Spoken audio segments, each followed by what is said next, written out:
Film के शुरुआत में एक आदमी को दिखाया जाता है जिसका नाम मिस्टर मॉलिन है, जो एक डॉल आर्टिस्ट हैं। वे तरह तरह के डॉल बनाया करते हैं। जब वे डॉल बना रहे थे तो उनके डोर के पास में एक कागज का चिट मिलता है जिसमें लिखा होता है फाइंड मी। मिस्टर मॉलिन वहां खड़े होकर कुछ सोचते हैं और आगे चलने लगते हैं। थोड़ी दूरी पर उन्हें एक और चिट मिलता है जिसमें लिखा होता है क्लोजर। यह सभी चिट कोई और नहीं, उनकी खुद की बेटी लिख रही होती है जिसका नाम एनाबेल है। मिस्टर मॉलिन अपनी बेटी को खुद से ज्यादा प्यार करते हैं। अगले दिन दिखाया जाता है कि उनका परिवार किसी चर्च से वापस आ रहे थे, लेकिन बीच में उनकी गाड़ी का टायर पंक्चर हो जाता है। मिस्टर मॉलिन गाड़ी के टायर को बदल रहे थे। इसी बीच गाड़ी के एक चक्के का पार्ट पीस सड़क पर चला जाता है, जिसे उठाने के लिए उनकी बेटी आगे आती है। वैसे ही एक तेजी से गाड़ी आकर उसे हिट कर देती है, जिसकी वजह से एनाबेल की वहीं पर मृत्यु हो जाती है। इसके बाद अगला सीन 12 साल बाद का दिखाया जाता है, जहाँ पर एक नॉन्स और कुछ बच्चे को दिखाया जाता है। ये सभी लोग एक बस में सफर कर रहे होते हैं। इस बस का ड्राइवर उन्हें बताता है कि मिस्टर मॉलिन और मिसेस मॉलिन अपनी बेटी की मौत के बाद बहुत अकेले हैं और उन्हें वहां जाकर उनका ध्यान रखना होगा। और ये सब मिस्टर मॉलिन के घर पहुंच जाते हैं, जहां मिस्टर मॉलिन पहले से ही इनका इंतजार कर रहे थे और इन सभी का स्वागत करते हैं। बस से बाहर निकलते हुए एक बच्ची को दिखाया जाता है जिसका नाम जेनिस है और उसका पैर पैरालाइज्ड है। वह ठीक तरीके से चल भी नहीं पा रही थी। सभी लड़कियां मिस्टर मॉलिन के घर में प्रवेश कर जाती हैं और वे देखती हैं कि मिस्टर मॉलिन का घर बहुत बड़ा एवं सुंदर है। तभी मिस्टर मॉलिन बताते हैं कि उनका बेडरूम फर्स्ट फ्लोर पे है, लेकिन तभी सिस्टर मिस्टर मॉलिन से कहती हैं कि जेनिस चल नहीं पाती है, इसलिए मैं और जेनिस नीचे वाले रूम में ही रहेंगे। पर मिस्टर मॉलिन उन्हें सीढ़ी से लगी एक इलेक्ट्रिक चेयर दिखाते हैं जो उन्होंने अपनी पत्नी के लिए लगवाए थे, जिस पर बैठकर जेनिस फर्स्ट फ्लोर पे जा रही थी कि जेनिस के पीछे एक परछाई दिखाई देती है, लेकिन कुछ देर बाद गायब हो जाती है। सभी लड़कियां रूम के अंदर चली जाती हैं और वे अपना पेट चूज करने लगती हैं। जेनिस एक दरवाजे को देखती है जिसके ऊपर 5 साल, 6 साल और 7 साल लिखा होता है। तभी मिस्टर मॉलिन जेनिस के पास आते हैं और इस दरवाजे को नहीं खोलने की हिदायत देते हैं और वे बोलते हैं कि इस रूम को खोलने की कभी भी कोशिश नहीं करना। इसके बाद हम देखते हैं कि सिस्टर अपना सामान निकाल रही थी। इसी दरमियान उन्हें एक सीक्रेट विंडो दिखाई पड़ता है। पास जाकर उसमें झांकती है तो पता चलता है कि उसमें लिफ्ट लगा हुआ है। यह सब देखकर सिस्टर को बहुत ही अजीब लगता है। अब सिस्टर उस विंडो को बंद कर देती है, लेकिन वो विंडो खुद से दोबारा खुल जाती है। फिर भी सिस्टर उसे दोबारा से लगाती है, लेकिन वो विंडो फिर से खुल जाती है। तभी सभी लड़कियां सिस्टर के पास आती है और बाहर जाकर खेलने का परमिशन मांगती हैं और वे सिस्टर उन्हें ऐसा करने के लिए परमिशन दे भी देती हैं। परमिशन मिलने के बाद सभी लड़कियां बाहर जाकर खेलने लगती हैं। लड़कियों को बाहर खेलते हुए देखकर जेनिस बहुत उदास हो जाती है, क्योंकि वे अच्छे तरीके से चल नहीं सकती और ना ही सभी बच्चों की तरह खेल सकती थी। अब सीन शिफ्ट होकर रात के डिनर कर रहे सभी लोगों को दिखाया जाता है। इस दरमियान एक महिला को दिखाया जाता है जो मिस्टर मॉलिन की पत्नी है। तभी दरवाजा बंद हो जाता है। जब रात को सभी सो रहे थे तभी जेनिस को वही चिट मिलता है जिस पर लिखा हुआ था फाइंड मी। ये बिल्कुल वैसा ही चिट था जैसे एनाबेल अपने पिता को दिया करती थी, लेकिन एनाबेल तो मर चुकी थी, तो यह चिट जेनिस को कौन लिख रहा था। जेनिस उसी चिट को फॉलो करते हुए उस दरवाजे के सामने पहुंच जाती है जिसे मिस्टर मॉलिन ने उसे खोलने के लिए मना किया था। लेकिन जेनिस उस रूम में आ जाती है जहां जेनिस देखती है कि रूम में बहुत सारे टॉयज पड़े हुए थे और वहीं पर एक छोटा सा डॉल हाउस था जो बिल्कुल मिस्टर मॉलिन के घर का कॉपी था। जेनिस उस डॉल हाउस में झांकती है तो वहाँ एक चाबी पड़ा हुआ मिलता है। जेनिस चाबी उठाकर उसे देखने एवं सोचने लगती है। तभी समझ में आता है कि यह चाबी अलमीरा की है। अब जेनिस चाबी को उठाकर उस अलमीरा को खोल लेती है। उस अलमीरा में एनाबेल की डोल दिखाई पड़ती है। जेनिस डोल को देखकर डर जाती है और अलमीरा को बंद कर देती है, लेकिन अलमीरा खुद से खुल जाती है। फिर भी जेनिस दोबारा उसे बंद करती है, लेकिन वो अलमीरा दोबारा से खुल जाती है। अब जेनिस उस डॉल के अंदर एक कपड़ा फेंक कर ढक देती है। तभी जेनिस विंडो से बाहर देखती है तो पता चलता है कि मिस्टर मॉलिन उसे देख रहे थे। जेनिस जब उस रूम से वापस जाने के लिए मुड़ती है तो देखती है कि डॉल जिसके ऊपर कपड़ा फेंकी थी वह पास आ रही है। तभी कपड़ा हटाने से डॉल गायब हो जाता है। यह सब देख जेनिस बहुत ही ज्यादा डर जाती है। उसे समझ नहीं आ रहा था कि उसके साथ क्या हो रहा है। वह जल्दी से भागकर अपने रूम में चली जाती है जहां मिस्टर मलिन की नज़रों से छुप जाती है। अगले दिन दिखाया जाता है कि सभी लड़कियां एक कुएं के पास खेल रही हैं, लेकिन जेनिस सिस्टर से कन्फ्रेंस करती है कि रात में मैं उस रूम में गई थी। सिस्टर जेनिस को समझाती है कि मिस्टर मलिन के घर पर रहने के लिए उसके रूल के हिसाब से रहना होगा। इसी बीच ऑर्फन लड़कियों में सबसे छोटी लड़की खेलते हुए सीढ़ियों के बेसमेंट में छुपने के लिए चली जाती है, जहां उस छोटी बच्ची को एनाबेल की डॉल दिखाई देती है, जिसे वह गौर से देखने लगती है। तभी डॉल के पीछे से कोई साया दिखाई देता है और अचानक से डॉल गायब हो जाती है, जिससे वह बच्ची बहुत ज्यादा डर जाती है और डर कर बेसमेंट से बाहर गिर जाती है। वहां पर सभी लड़कियां उसे इग्नोर कर चली जाती हैं, लेकिन मिस्टर मलिन ने सीक्रेट विंडो को बंद कर देते हैं ताकि वहां अब कोई जा नहीं सके। इसके बाद रात को देखते हैं कि दो लड़कियां अपने ऊपर चादर डालकर एक टॉर्च जलाकर बैठी थी और आपस में मिस्टर मलिन की पत्नी के बारे में बातें कर रही थी। उनकी पत्नी हमेशा अपने कमरे में रहती है और रात को अपना शिकार पर निकलती है। इसी बीच उन दोनों को किसी के चलने की आवाज सुनाई देती है। ये दोनों समझ रहे थे कि मिस्टर मलिन की आवाज है, लेकिन तभी इसकी टॉर्च बंद हो जाती है और वह एक बड़ा सा साया इसकी तरफ आने लगता है, जिससे दोनों डर कर चीखने और चिल्लाने लगती है। इन दोनों के चिल्लाने की आवाज को सुनकर यहाँ पर सभी लोग आ जाते हैं। दोनों लड़कियों में से एक लड़की मिस्टर मलिन को बोलती है कि मैंने आपकी पत्नी को देखा है। तभी मिस्टर मलिन बोलते हैं कि ऐसा संभव ही नहीं है, क्योंकि उनकी पत्नी कभी चल ही नहीं सकती है।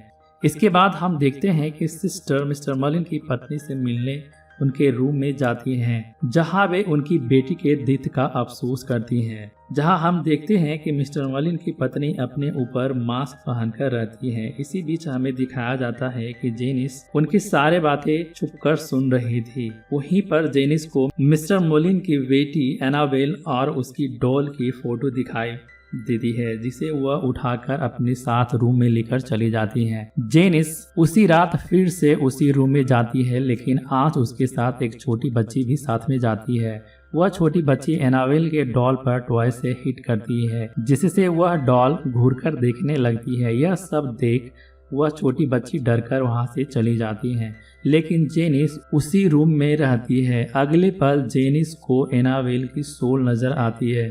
जेनिस डरते हुए एनाबेल की सोल से कहती है कि बताओ मैं तुम्हारी क्या सहायता कर सकती हूँ। जेनिस की बातें सुनकर एनाबेल की सोल पीछे मुड़कर बोलती है, मुझे तुम्हारी आत्मा चाहिए। एनाबेल का चेहरा बिल्कुल ही भयानक रूप में बदल गया था। वह अब बुरी सोल बन चुकी थी। जेनिस डरकर वहां से भागने की कोशिश करती है। ऑटोमेटिक चेयर पर बैठकर नीचे जाने लगती है, लेकिन वह चेयर नीचे जाने की बजाय ऊपर आने लगती है और जेनिस को वहां शैतान ऊपर से नीचे फेंक देती है। सुबह होते ही मिस्टर मलिन जेनिस का इलाज करवाते हैं। जेनिस सिस्टर को बोलती है कि इस घर में कोई शैतान रहता है जो मुझे मारने की कोशिश कर रहा है, क्योंकि मैं और मेरी सोल सबसे ज्यादा कमजोर है। लेकिन सिस्टर समझाती है कि तुम्हारी बॉडी जरूर कमजोर है, लेकिन तुम्हारी सोल बिल्कुल कमजोर नहीं है, बल्कि बहुत ज्यादा मजबूत है। इसके बाद हम देखते हैं कि लिंडा को उसी रूम से आवाज सुनाई देती है। जिस आवाज को सुनकर उस रूम के नजदीक जाकर देखने लगती है। वहाँ देखती है कि वह डॉल चेयर पर बैठकर झूले ले रही थी। यह सब देख लिंडा को बहुत ज्यादा अजीब लगता है, लेकिन वह फिर भी उस रूम में झांकने लगती है।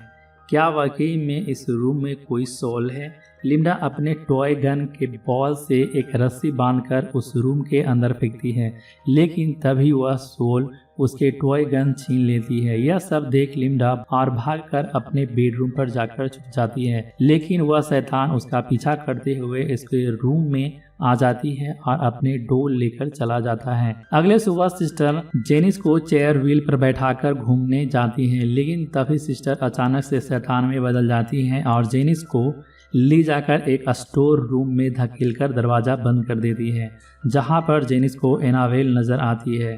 जेनिस एनाबेल को देखकर भागने की कोशिश करती है, लेकिन एनाबेल जेनिस को पकड़कर अपने मुंह से सारा खून जेनिस के अंदर डाल देती है। यानी अब शैतान जो अब तक एनाबेल की शक्ल में था वह अब जेनिस के अंदर चली जाती है। तब तक सभी लोग जेनिस की चीखें सुनकर आ जाते हैं, लेकिन जेनिस सबको दिखा रही थी कि वह बिल्कुल ठीक है, क्योंकि अब उसके अंदर वह शैतान आ चुका था।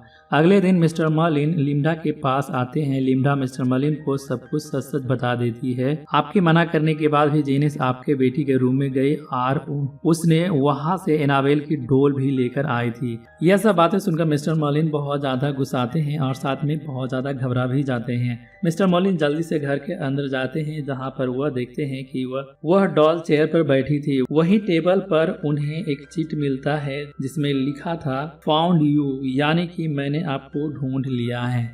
तभी वहां पर मिस्टर मर्लिन को जेनिस नजर आती है। तभी मिस्टर मर्लिन बोलते हैं कि मैंने तुम्हें मना किया था रूम में नहीं जाने के लिए, लेकिन तभी जेनिस अंधेरे में जाकर गायब हो जाती है। उसी समय अंधेरे से वह शैतान बाहर आने लगता है जो जेनिस के अंदर था। मिस्टर मर्लिन उस शैतान को क्रॉस दिखाकर भगाना चाहते थे, लेकिन अब वह शैतान एक एक करके उनकी उंगलियों को तोड़ना शुरू करता है और वहीं पर मिस्टर मर्लिन की हत्या कर देता है। सिस्टर जब मिस्टर मर्लिन की चीखें सुनते हैं तो उनकी आवाज़ सुनकर चली आती है। वह देखते हैं कि मिस्टर मर्लिन की मृत्यु हो गई है और उनकी बॉडी अजीब सी हालत में पड़ी थी, जैसे उनके बॉडी का सारा खून चूस लिया गया हो। यह सब देख सभी लड़कियां बहुत ही ज़्यादा डर जाती हैं। तभी लिंडा को एहसास होता है कि ये सभी घटना इस डॉल की वजह से हो रही है। लिंडा रात को उस डॉल को लेकर कुएं में फेंकने जा रही होती है। तभी लिंडा को जाते हुए सिस्टर देख लेती है। लिंडा उस डॉल को कुएं में फेंककर उसमें झांक कर देखने लगती है। तभी कोई चीज अचानक से उसे कुएं में खींचने लगता है, मगर यहाँ पर लिंडा की किस्मत अच्छी होती है कि सिस्टर पीछे से खींचकर उसे बचा लेती हैं। लिंडा और सिस्टर दोनों वहां से भागकर घर के अंदर चले आते हैं, जहां पर उसे मालूम चलता है कि जेनिस गायब थी और उसके बेड पर वही डॉल सोई थी।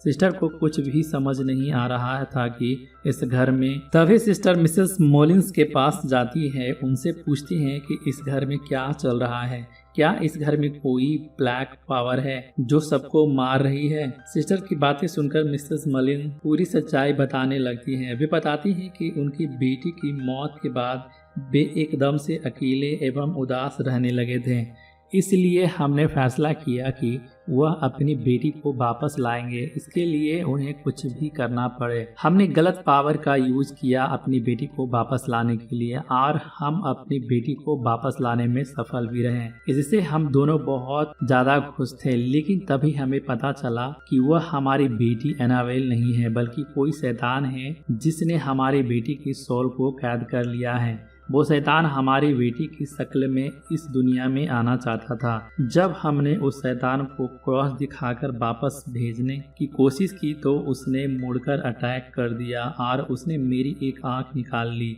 यह सब बताकर मिसेस मॉलिन अपना मास्क हटा लेती हैं। यहाँ पर हम मिसेस मॉलिन का असली चेहरा देखते हैं। उनका चेहरा बिल्कुल डरावना दिख रहा था। इस घटना के बाद मिस्टर मॉलिन ने फादर और कुछ प्रीस्ट को बुलाकर उस दरवाजे को बंद करवाकर उसके ऊपर बाइबल के कुछ पन्ने सटवा दिए।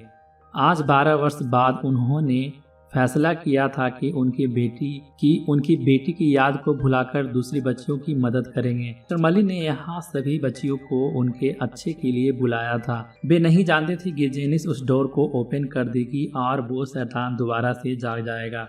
इसके बाद बाकी लड़कियां जेनिस को देखती हैं जो अब चल सकती थी, यानी कि अभी भी उसके अंदर शैतान था। उसी की शक्ति से जेनिस का पैर ठीक हो गया था। अब जेनिस सभी लड़कियों को मारने की कोशिश करती है। तभी भी सभी लड़कियां चीख कर नीचे जाने लगती हैं। वहाँ सिस्टर सभी लड़कियों को समझाती हैं कि वे सभी मिलकर एक साथ रहेंगे तभी सेफ रहेंगे, इसलिए वे सभी मिसेस मॉलिन को अपने साथ ले जाना चाहती थी। इसलिए सभी लड़कियां उनके रूम में जाती हैं। वे वहां अजीब सा नज़ारा देखती हैं। वे देखती हैं कि जेनिस ने मिसेस मॉलिन को मारकर उनकी आधी बॉडी को दीवार से लटका दिया है। यह सब देखकर वे सभी लड़कियां बहुत ही ज़्यादा डर जाती हैं और भागकर बाहर चली जाती हैं। वहीं सिस्टर लिंडा और उन सभी लड़कियों को बचाने जाती हैं, लेकिन वहाँ जेनिस भी आ जाती है, जिसे देखकर सिस्टर जेनिस के सामने बाइबल पढ़ने लगती हैं। तभी जेनिस सिस्टर को अपने पावर से उठाकर दीवार पर लगे शीशे से जोर से दे मारती हैं, जिसके बाद जेनिस के अंदर का शैतान सभी लड़कियों को तंग करने लगता है। उन्हीं में से एक लड़की कॉटेज में छुप जाती है। तभी वहां पर वह शैतान उस लड़की को मारने की कोशिश करता है। दूसरी तरफ लिम्डा जेनिस से बचने की कोशिश करती है, फिर भी जेनिस लिम्डा के पीछे पड़ी थी और उसे मारना चाहती थी। लिम्डा तभी उस सीक्रेट विंडो को ओपन करती है, जहां वह देखती है कि मिसेस मलिन की मरी हुई बॉडी में जान आ गई है और वो लिम्डा की तरफ आ रही थी। जल्दी से लिम्डा उस विंडो को बंद कर देती है। उसी समय सिस्टर फिर से लिम्डा को बचाने के लिए आ जाती है। उसी समय जेनिस सिस्टर पर चाकू से वार करती है, फिर भी सिस्टर जेनिस को अलमारी में बंद कर देती है, जिस अलमारी में एनावाइल का डोल रखा होता है। अब वह शैतान उस अलमारी से निकलने के लिए पूरा जोर लगाती है। वह अपनी शक्ति से पूरा घर हिलाना शुरू कर देती है। यहाँ पर सारे घर के लाइट्स ऑन ऑफ हो रहे थे, फिर भी वह बाहर नहीं आ पा रही थी। इसी दरमियान सभी घर बाहर चले जाते हैं। उनके बाहर जाते ही सारे लाइट्स ब्लास्ट हो जाते हैं और बिल्कुल अंधेरा हो जाता है। अचानक से सब कुछ बिल्कुल शांत हो जाता है। ऐसा लग रहा होता है जैसे वह शैतान अब जा चुका है। अब सीन अगले दिन का दिखाया जाता है, जहां पर अब पुलिस आ जाती है। पुलिस जैसे ही उस अलमीरा को खोलती है, वहां जेनिस नहीं होती है, वहां सिर्फ डॉल थी। जेनिस वहां से गायब हो चुकी थी। इसका मतलब है वह शैतान अभी भी जेनिस के अंदर ही था और वो जेनिस के साथ आज़ाद हो जाता है। इसके बाद ही एक पुलिस वाला उस डॉल को लेकर चला जाता है और ये सभी लड़कियां भी डिसाइड करती हैं कि वे सब इस घर को भी छोड़कर चली जाएंगे। अगला सीन कुछ टाइम बाद का दिखाया जाता है, जहां एक कपल ऑर्फिन हाउस से एक लड़की को गोद लेने आए थे और वह लड़की कोई और नहीं जेनिस थी, जिसका पैर अब बिल्कुल ठीक था। इसका मतलब वह शैतान अब भी जेनिस के अंदर ही था। इसके बाद हमें 12 साल बाद का सीन दिखाया जाता है, जहां हम देखते हैं कि जेनिस बड़ी हो चुकी है। जहां रात को सो रहे उनके पेरेंट्स को जेनिस की आवाज़ सुनाई देती है। इसके बाद फादर जेनिस को देखने जाते हैं, लेकिन तभी जेनिस अपने फादर का गला काट देती है और इसके बाद वो अपनी मदर को भी मार देती है। घर से आ रही आवाज़ सुनकर उनके पड़ोस के लोग जाग जाते हैं और यह फिल्म इसी के साथ समाप्त हो जाती है।